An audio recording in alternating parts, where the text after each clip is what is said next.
మీ అందరి హృదయాల్లో నిలిచిన పత్రి గారికి నమస్కరించుకుంటూ, మా గుర్తురియలు రాఘవరావు గారు, మధు, మా హనుమంతరావు పాలవంచ, ఇటు పక్క వెళ్తే మా కిషన్ రెడ్డి గారు డయాన్ ఆఫ్ వరంగల్ దయాన్ ఆయన ఉన్నారు. ఇక్కడ గంగారెడ్డి గారు ఉన్నారు, రాజుగారు ఉన్నారు, ఇంకా మహామహాలు పెద్దలందరూ ఉన్నారు. అమ్మలు వచ్చారు అక్కడి నుంచి తాడేపల్లిగూరు నుంచి. అందరూ అందరికీ నమస్కారం చేసుకుంటూ, మీ అందరికీ తెలియని విషయం ఏంటంటే ఈ మధుర కృష్ణుడిది అన్ని. కానీ రామాయణంలో తీసుకుంటే వాల్మీకి ఏమంటాడంటే, రాముడు శత్రుఘ్నుడిని పంపించి మధువన్ అనే forest, density forest, Yadava Madhu అని ఒకడు పరిపాలిస్తుంటే అతను చంపేసి ఈ అరణ్యాన్ని నగరంగా తొలిశాడు. మధువనం అనే నగరాన్ని తొలిసి మధుర అని పెట్టాడు. అది బేసిక్ అదనమాట. సో ఇది అసలు ఫ్యాక్ట్. మామూలు డెన్సిటీ అంటే దట్టడవి లాంటి అడవిని శత్రుఘ్నుడు రాముడి యొక్క ఆదేశం ప్రకారం ఈ మొత్తం ఫారెస్ట్ని చేసేసుకొని ఒక నగరాన్ని, దాని క్యాపిటల్ అయింది, ఆయనకు రాజధాని ఇది. మధుబన్ అనే పేరు ఏంటి ఆ ఫారెస్ట్కి, దాన్ని చేసి మధుర అని పెట్టారు. అయిపోయింది. అది త్రేతాయుగం. ద్వాపరయుగం వచ్చేదానికే ఇంకా మనకి మహానుభావుడు ఎన్నిసార్లు చెప్పినా భగవద్గీత కానీ కృష్ణుడు కానీ అన్నీ చేసుకొచ్చారు. కాకపోతే 1715లో ఆయన ప్రభు వచ్చేసి ఈ హరే రామ హరే కృష్ణ స్థాపించేసి చైతన్య ప్రభు 1715లో తీసుకొచ్చి ఈ మొత్తాన్ని చేసి కొన్ని రోజులు ఉండి ఇది మొత్తాన్ని ఒక వైబ్రేషన్ లాగా చేశారు. ఈ వైబ్రేషన్ లాగా చేయబట్టే ఈరోజు మనం ఇక్కడ ఉండాము. ఒక పవిత్రమైన స్థలంలో, ఒక పవిత్రమైన ఆశయంతో మనం ఉండాం. అనుకుంటారు మనోళ్ళు, వచ్చారు బాగుంది, శివరాత్రి భోజనం పెట్టారు అయిపోయింది, మళ్ళీ మెడిటేషన్ అంటున్నారు, మళ్ళీ ఇక్కడ స్పీచ్ అంటున్నారు, అనుకోవచ్చు మీరు. తప్పదు. ఎందుకంటే మధుర వచ్చిన దాకా మీ ఇష్టం, వచ్చిన తర్వాత మన ఇష్టం. మా ఇష్టం కాదు, మన ఇష్టం. సో దానికి ఇంకా ఎంత చెప్పినా కూడా తక్కువ అవుతుంది. కృష్ణుడి గురించి చాలా చాలా విషయాలు ఉన్నాయి. కంస మహారాజు వాళ్ళ నాన్నగారు, ఆయన ఎంత బాధలన్నీ మీకు అందరూ తెలిసి ఉంటుంది. మహాభారతం చదివి ఉంటారు, భాగవతం చదివి ఉంటారు. దానికంటే ఇంకొక విశేషం ఏంటంటే మహిళా దినోత్సవం. మహిళా దినోత్సవం ఎక్కడి నుంచి వచ్చింది తెలుసా? మన ఇండియా నుంచి కాదు, అమెరికా నుంచి. అమెరికా నుంచి ఎందుకు వచ్చింది? వాళ్ళు రోజు వాళ్ళ అమ్మని నాన్న కలవరు పిల్లలు. ఆ కలిసినప్పుడు ఒకరోజు కలుసుకుంటారు అమ్మని, సంవత్సరానికి ఒకసారి కలుస్తారు పిల్లలు. అందుకని ఆ దినం పెట్టారు. మనకెందుకు సార్? మన రోజు మహిళా దినోత్సవం ఉంది. మన అమ్మ లేకపోతే మనం ఎక్కడ ఉంటాం చెప్పండి? మన అమ్మ లేకపోతే మనం ఎక్కడ ఉంటామో? మనం ప్రతిరోజు కలుస్తాము. అందుకనే మా అమ్మ నాన్న మా దగ్గర ఉన్నప్పుడు మా ఫ్రెండ్స్ అడిగారు, ఏంటి మీ అమ్మగారు నాన్నగారు మీతో ఉంటున్నారా అని. పిచ్చోడు, తప్పురా, నేనే వాళ్ళతో ఉంటున్నాను, నేనే వాళ్ళ దగ్గర ఉంటున్నాను. అంత మనం ఇంపార్టెన్స్ ఇవ్వాలి మన తల్లిదండ్రులకి. అంత ఇచ్చాం అప్పుడే. అందుకని అదృష్టం. అందుకని మీకు ఈ ప్రపంచంలో తల్లిదండ్రులు ఫస్ట్, దాని తర్వాతనే భగవంతుడు. ఎందుకంటే ఈ తల్లిదండ్రులను సృష్టించి కూడా భగవంతుడే కదా. గురువు ఉంటారు, తల్లిదండ్రులు ఉంటారు. సో అందుకని అది ఎక్కడియో వస్తే మనం ఎక్కడ చేసుకుంటున్నాం ఒకరోజని మహిళా దినోత్సవం అంటున్నాం. గుడ్. అక్కడ తెలుసు కదా మీకు అమెరికాలో ఎలా ఉంటుందో తెలుసా మీకు? అమెరికాలో ఎన్ని విడాకులో ఎన్ని తెలుసు కదా. ఒక చిన్న ఎగ్జాంపుల్ చెబుతాను మీకు. ఒక ఆదివారం నాడు వాళ్ళ వైఫ్ హస్బెండ్తో మాట్లాడుతుంది. ముందు ఇంగ్లీష్లో చెప్తాను, తర్వాత తెలుగులో చెప్తాను. Hey Joe come here, what happen, you come and see there, what happen, your children and my children quarreling with our children. అంటే నీ పిల్లలు నా పిల్లలు కలిసి మన పిల్లలతోటి తగాదాడుతున్నారు. అది అక్కడ ఆ స్టైల్. అది ఇది అమెరికాలో. అది అన్ఫార్చునేట్లీ ఇండియా కూడా వచ్చేసింది.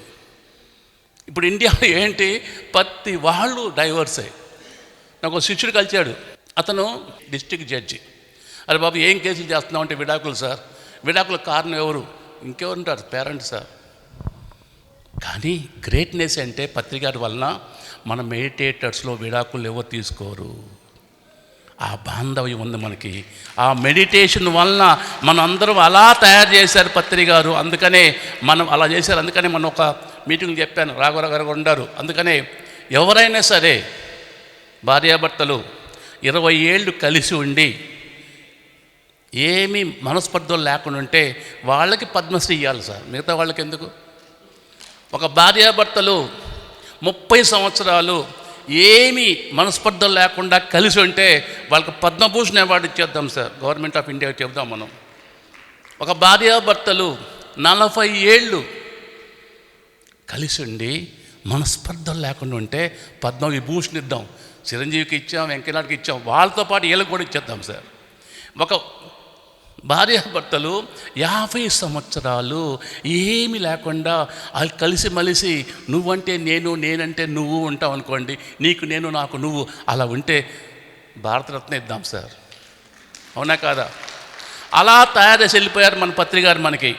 ఈరోజు ఓకే, అవును సార్ ఇవన్నీ బాగానే ఉండి చెప్పేశారు, అమెరికాలో చూసుకున్నాం సార్, ఓకే మహిళా దినోత్సవం.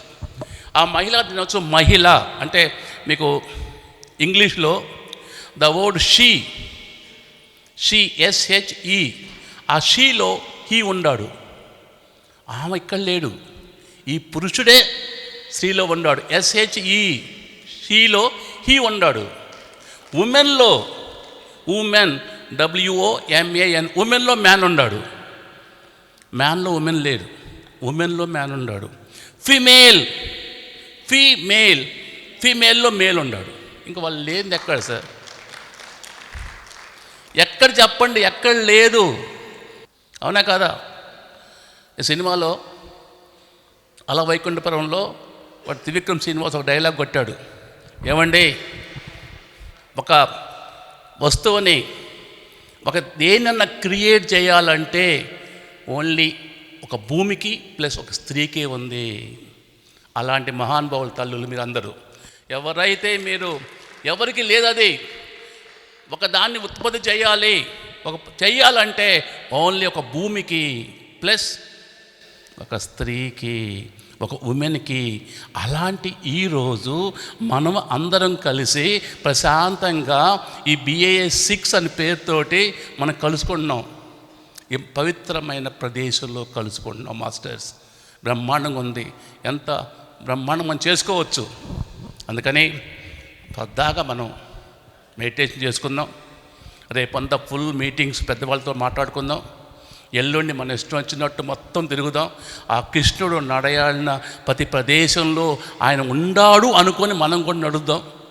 ఆ గోవర్ధనగిరికి వెళ్ళేసి అక్కడ కూడా మనం కూడా ఆయన ఎత్తినట్టు మనం కూడా ఎత్తేసి మనం కూడా ఎత్తుదామని చెప్పి చూపిద్దాం అక్కడ కూడా, అన్ని చోట్ల. కానీ ఆ కంసుడు పెట్టాడు కదా చెరసాల, అక్కడికి పోవద్దు. అది కూడా ఉంది కదా అక్కడ. ఇప్పుడు అయిపోయింది అక్కడికి పోయి ఊహించుకోండి అంతే. మిగతా చోట్ల అందరూ కృష్ణుడు పక్కన ఉండాడని చెప్పి, కానీ మగవాళ్ళు కృష్ణుడు ఉండాడని పక్కన రాదని మీరు ఊహించుకోవద్దు. కృష్ణుడే, ఒక కృష్ణుడే. అండ్ ఇంకొకటి ఏంటంటే, ఈ స్త్రీలు ఎంత పవర్ఫుల్ అంటే, సీతారాముడు అంటాడు కానీ రామ సీత అనరు, రాధాకృష్ణులు అంటారు కానీ ఇంకోళ్ళు అనొచ్చు. మరి అట్టయితే మరి శివపార్వతి అంటారు కదా సార్, అర్థమైంది మీకు? సీతారాముడు అంటే పక్కన ఉంది, రాధాకృష్ణుడు అంటే ఉన్నాడు, మరి శివపార్వతి అంటాడు కదా. అరే బాబా, శివుల్లో సగం పార్వతియే, మీకు తెలుసు కదా, శివుల్లో సగం పార్వతే కదా. అందుకని శివపార్వతి అన్నారు. అందుకని మీరు లేనిది ఎక్కడా లేదు, మీరు లేకపోతే ఈ లోకం లేదు, మీరు లేకపోతే ఈ ప్రపంచం లేదు, మీరు లేకపోతే ఈ సృష్టి లేదు, మీరే. అందుకని చేయండి దయచేసి. మీరే గొప్పవాళ్ళే, కానీ భర్తల్ని కొద్దిగా బాగా చూడండి. ఎందుకంటే మేము అటు పక్క ఉన్నాం కాబట్టి. మంచివాళ్ళే మీరే, కొద్దిగా ఆయనకి ఏం కావాలో కొద్ది కూర పెట్టండి, మంచిగా చూడండి, జాగ్రత్త చేయండి. చేస్తే మేము ఇంకా మీకు బ్లెస్సింగ్స్ ఇస్తాం, మీరు ఇంకా హ్యాపీగా ఉండొచ్చు. ఎందుకంటే ఎక్కువ టైం తీసుకోకుండా మనం ఇలా చేద్దాం మాస్టర్స్. చేద్దామా అమలు? చేద్దామా? ఓకే.